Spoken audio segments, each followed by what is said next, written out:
And also it prevents you from swinging down because there's no time. So if I'm volleying against the wall like this, there's no time to take the racket back. There's certainly no time to drop the racket and then bring it back up again.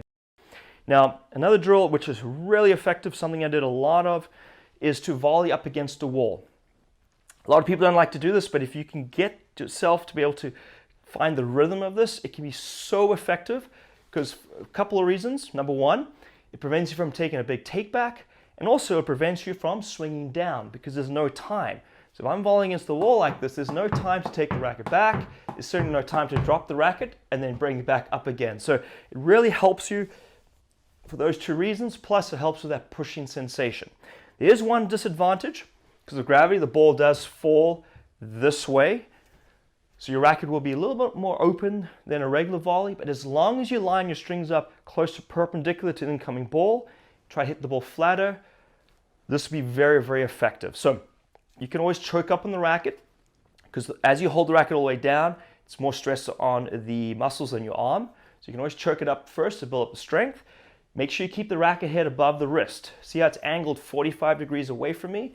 That way I can just push from my shoulder here. Be careful of this mistake a lot of people make, then you end up swinging more in a circle, all right? So I can set the racket like this. Now, this is to really isolate the arm, okay? Pushing from the shoulder, nice compact swings. So initially you won't be using your feet, right? Okay, so it's not a perfect drill, but it's very, very effective. Got my left hand in front. Make sure the racket's, the hand is in front of you, okay? Just about 6 inches in front of your left hip. You can volley like this. Now, once you find your arm is fatiguing, right away switch to the backhand, right? You may have to build up the conditioning. You also notice I have a compression ball. That way the ball doesn't bounce back too quickly. It's not so loud. You can also use a foam ball. Works just as well. Even a regular tennis ball would work. So on the backhand side, you can just start like this, arms straight now. It's hard to get the starter, so I have to hit the ball a little bit higher to get it started, right? So I got my arms straight, got my backhand grip. I'm going to play from the shoulder. It's almost like you're pushing. On the forehand, it's like you're pushing books for bookshelf. On the backhand, same thing, but with your knuckles, right? I'm going to start like this. I'll keep it going here. Racket head's above the wrist.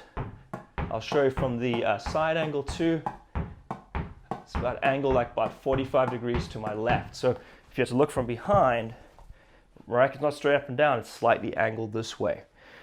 So you can do that going back and forth, and you may have to build up that number, that conditioning, all right?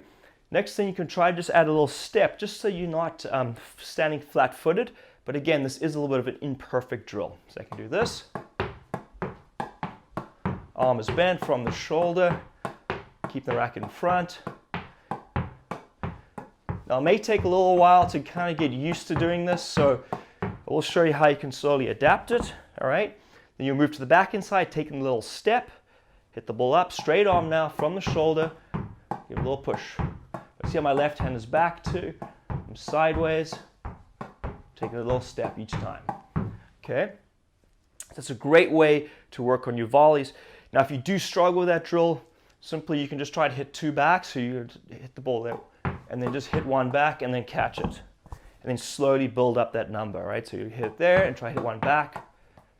Just go 1, 2, and then you would build that number up till you can control it.